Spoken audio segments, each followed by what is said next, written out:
What's up, Cranks? Medyo bad news.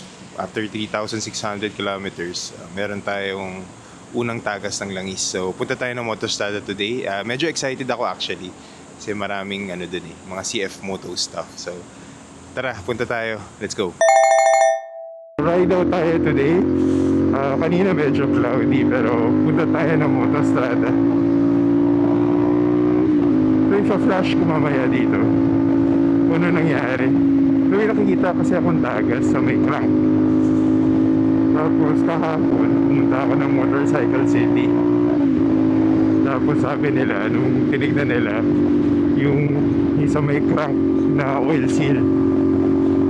So, ito yung ito siguro yung pinaka-first na hindi ko naman sabihing hassle, pero disadvantages of having a CF Moto is syempre yung availability ng parts.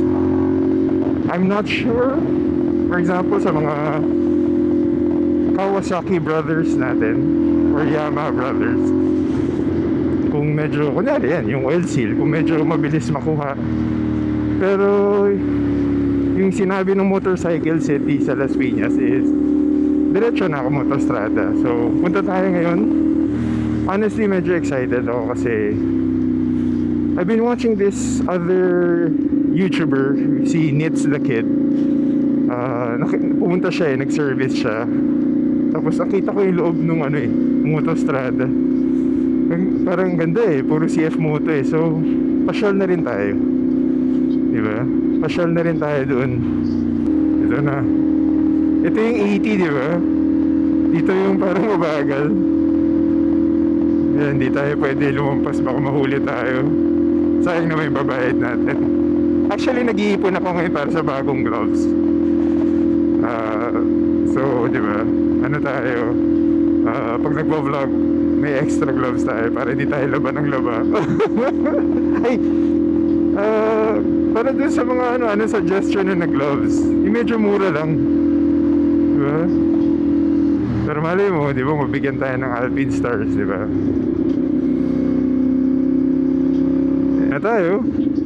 And first time ko dito. Whatever, ano man area to. As someone na lumaki sa South, this is like probinsya for me. Joke lang. Yeah, actually, ito. So first time natin dito. North side, baby. North side, baby. Nandito na tayo. Malapit dito sa Waze, malapit na tayo. Marami tayong pwedeng kainan mamaya. Di ba tayo nagbe-breakfast? Yan, dito na tayo, guys. Yan guys, nandito na tayo. Nakikita niyo, ito yung mga bago. Yung 250 SR Lite. Ka-ABS na. Harap, likod. Diba? Yung ating little brother, 250 NK. Harap, likod, ABS. Ito kasi yung display kaya mas mura. Pero may USB. Tayo wala kailangan pa natin bumili. Diba? Diba? Kasi parang pasok sa personality natin. Gusto ko kasi na talaga ng medyo parang off-road din. Pero yung diba? Kaya pa rin i-highway. Super fan ako ng knobbies kasi. Ng mga knobby tires. Slight dual sport ADV. Ganda. CLX. Hindi ko alam to. 650? 675, diba? Ano to? Oh, nice. GT 650. First time ko makakita actually. Kasi, I think yung mga parang sport bike kasi lagi 675, diba? Nandun.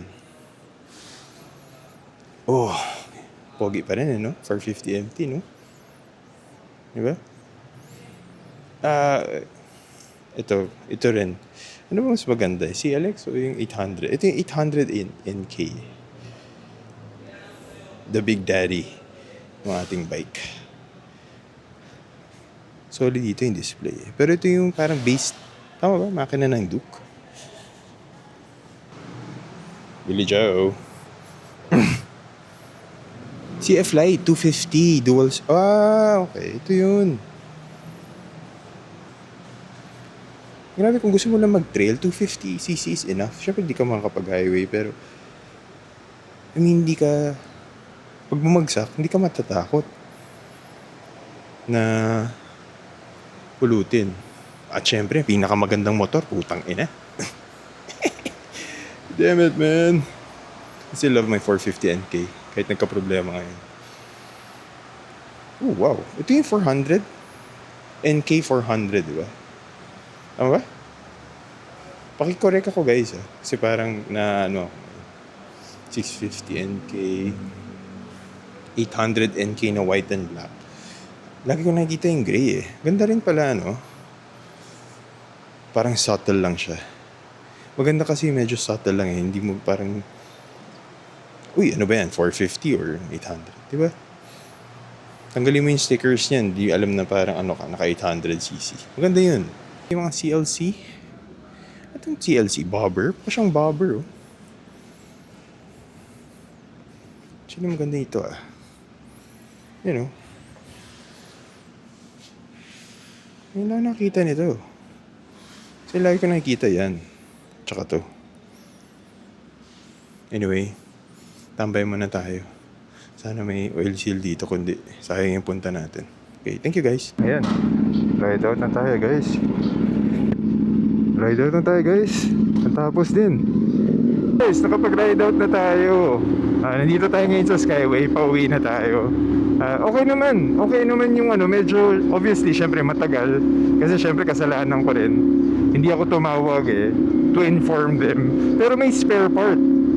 So nandun tayo mga 8 o'clock. Nakasikaso tayo kagad. Na-order nila yung part, which is yung parang crankshaft na oil seal. Ayan, ito 11 o'clock. Nakapauwi na tayo. So yes, may spare parts dito sa Pilipinas na nakukuha. Pero obviously, syempre, nahirap-hirap. Hindi katulad ng mga Yamaha, Kawasaki, di ba? So, yeah. Thank you so much sa Motostrada, especially sa lahat na nandun, for maayos na asikaso, mabilis. Tsaka malamig, Malamig yung dun. Yung waiting area. Yun ang gusto ko dun, Tapos, yeah. Thank you sa lahat ng mga bagong subscriber. Masaya tayo ngayon na at least medyo kampante na tayo. Okay na yung oil seal dun. Pero para sa 3,600, ini-explain naman dahil sa sobrang init din. Understandable naman. May init talaga for the past weeks. Kaya ayun, nasira kaagad.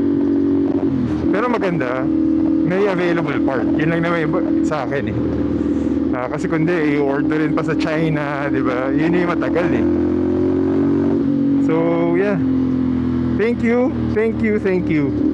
Especially sa mga like and follow sa Facebook page natin. Tapos ito pala, itong shirt natin galing kay Mr. Andoni Baranechea, AAB, nasa Shopee. Tapos naka-Grit Moto tayo na gear.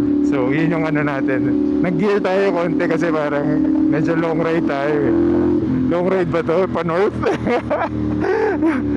Anyway, thank you guys. Anyway, thank you.